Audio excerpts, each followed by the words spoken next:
MC 메타의 음악을 얘기할 때 방금 이제 설명 말씀하셨지만 특히나 그 당시는 그 한국적인 것이 세계적인 것이다. 그리고 약간 세계 경제의 어떤 한국 이렇게 문화 산업 사업 이런 거를 좀 육성하는 그런 정책들 신지식인 사업 이런 것들이 이제 막 되게 정책적으로 많이 푸시되던 그런 때여서 저는 어릴 때 약간 어떤 그런 흐름의 하나라고 이해를 했었는데 지나고 보니까 그거보다는 약간 말씀하신 대로 한국어를 가지고 자기 표현을 할 때 가장 적합하다라는 논리였던 것 같아요. 그래서 지금 현재에도 작업하시는 지점에서 또 어떤 것들이 더 단단해지거나 어떤 것들이 좀 바뀌었거나 이런 부분들 좀 설명해 주시면 좋을 것 같아요. 아, 한국어 랩을 하면서요.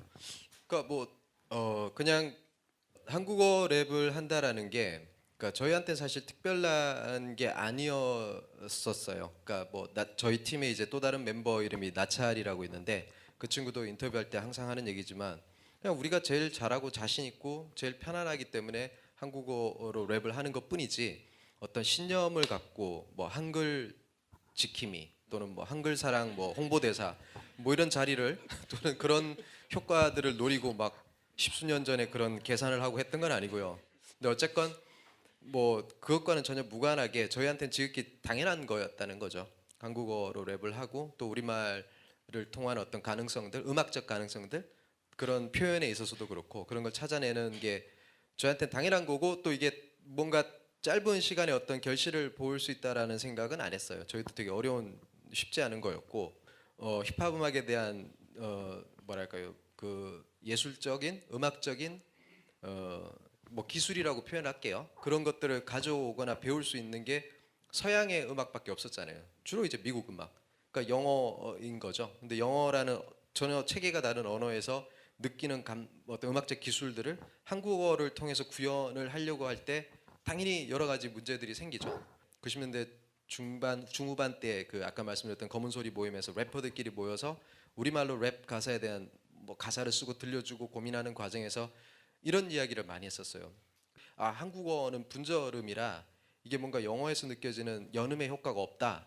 그러니까 그런 만큼 소위 말하는 뭐 리듬에 있어서의 그루브라 그러죠. 끊임없이 어떤 뭐 어떻게 표현할까요? 리듬의 흥이라고 할까요? 그런 흥 자체가 쉽게 좀 그런 부드러운 연음 구조가 생길 수가 없다. 언어적 한계다. 그런 생각을 했었던 또 하나의 어떤 이유는 뭐였냐면은 전달력 때문이었어요.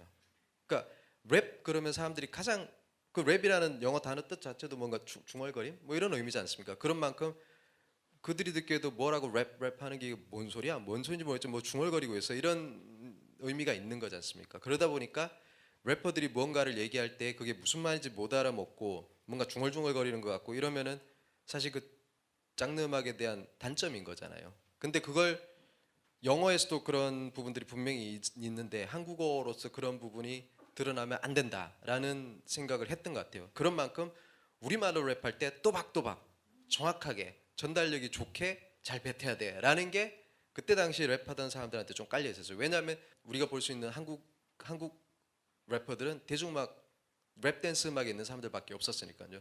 근데 그들의 음악적인 그 뭐 모습들이 방금 말씀드렸던 단점들을 다 낱낱이 보여주고 있었어요. 뭐 매체를 통해서 소개될 때 래퍼들은 뭐 웅얼웅얼거리고 뭐라고 하는지 모르지만 뭐 막 손짓 발짓 막 이러고 표정 막 과장된 표정 그런 걸로만 보여주지 래퍼가 뭔 말하는지는 모르겠다. 이게 항상 이제 일반적인 그때 당시 대중들의 인식인 거죠. 그러다 보니까 저희로서는 안 돼. 랩이 잘 들려야 돼. 무슨 말인지 정확하게 들릴 수 있게 써야 되고 더군다나 그때 당시 저희가 주로 썼던 랩 가사의 주제들은 대중가요계에서 쉽게 볼 수 있었던 그런 뭐 항상 쓰는 표현이지만 사랑에 실패한 멍청이 가사는 아니었어요. 그러니까 주로 이제 뭐 내 생각, 감정 또는 돌이켜 보면 부조리하고 불합리한 거에 대한 걸 많이 썼어요. 그런 걸 쓰다 보니까 더 명확하게 내 랩의 의미, 메시지를 전달하고 싶었던 게 크다 보니까 또박또박 뱉는 게 자연스럽게 뭔가 랩은 한국어 랩은 딱딱해 이런 걸 만들었던 것 같아요.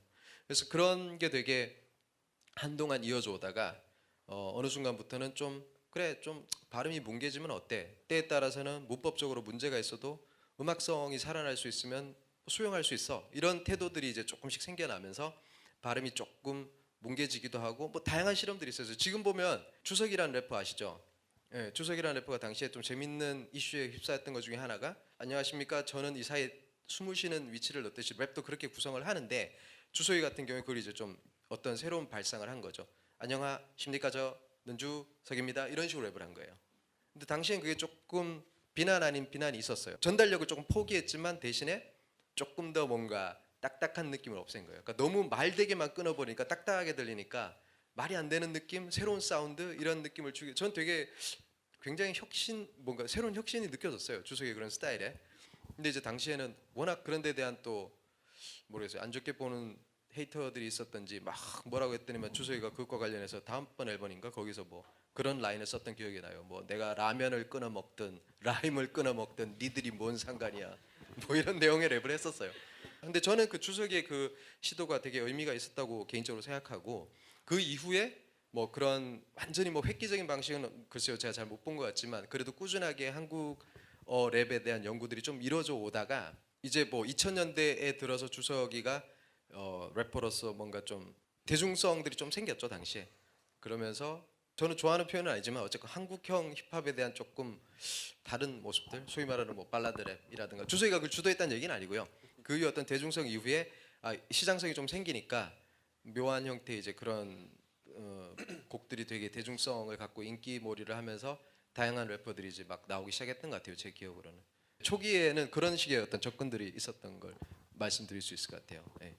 저희가 이제 곡도 준비했어요. 그래서 한번 같이 연결해서 들어보시면 좋을 것 같습니다. 그래서 한국어 라임곡 중에서는 사실 저는 뭐 여러 곡들을 언급할 수 있는데 그 무투라는 곡이 약간 이런 가사거든요. 그래서 보시면 이렇게 약간 요거는 좀 설명을 좀 해주시면서 하면 좋을 것 같아요. 네. 어떤 부분에서 어떤 그러니까 네. 쓰실 때 했던 네네. 뭐 라임에 네네. 좀 어떤 부분 좀 네. 신경 쓰셨는지. 그러니까 일단 그 라임이라는 게 우리말로 딱히 100% 정확하게 옮길 수 있는 건 없는 걸로 아는데 그래도 굳이 표현하면 이제 시문학에서 얘기되는 운율 그러니까 이제 뭐 운자 같은 거겠죠. 어떤 시의 마디의 끝에 오는 어떤 단어 또는 이제 저희는 이제 자음과 모음 이거 어차피 소리니까요. 음악이니까 그 자모음의 다음 마디에 똑같은 위치에 오는 자모음을 이제 같은 소리를 맞추는 거죠. 모음으로 맞춘다 그럴 때 대표적으로 뭐 아에 이오 우어라는 우리말의 모음을 대표적으로 이렇게 뽑았을 때 그 다음 마디의 같은 위치에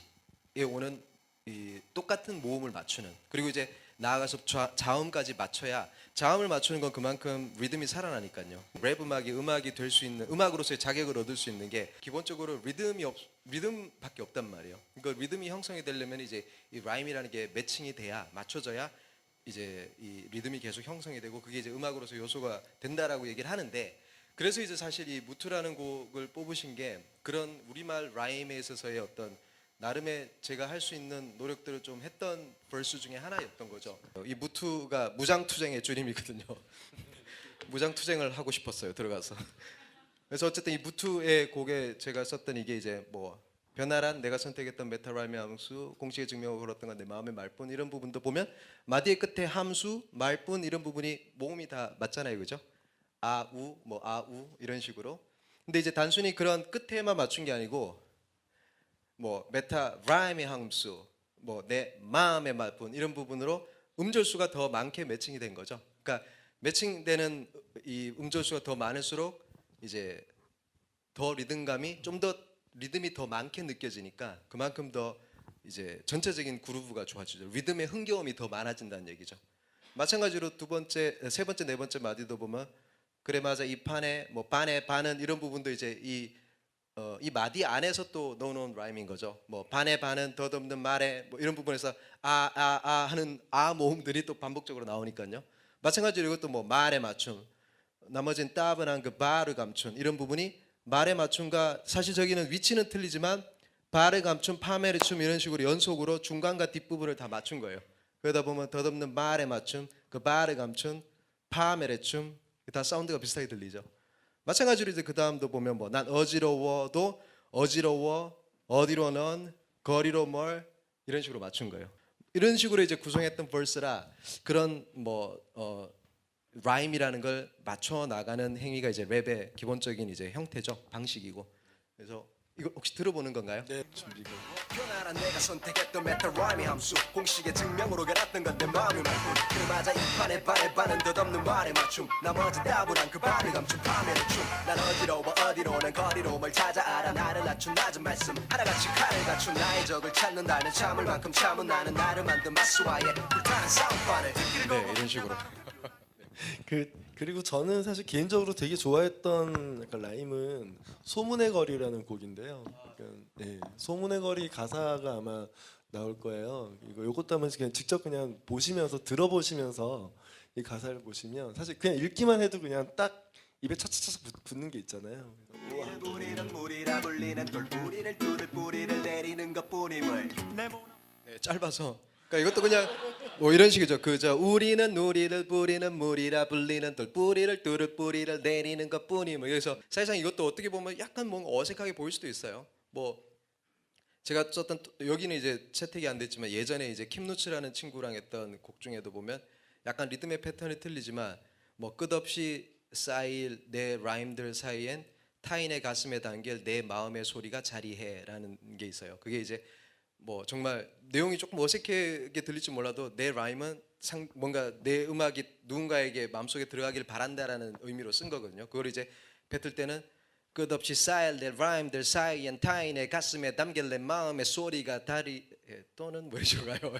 그런 식으로 라임이라는 게 사실은 저희한테는 굉장히 중요한 형식이죠. 유일무이한 랩이라는 이 창법의 어떤 형식. 그래서 더 쉬우면서 동시에 어렵다고 생각해요.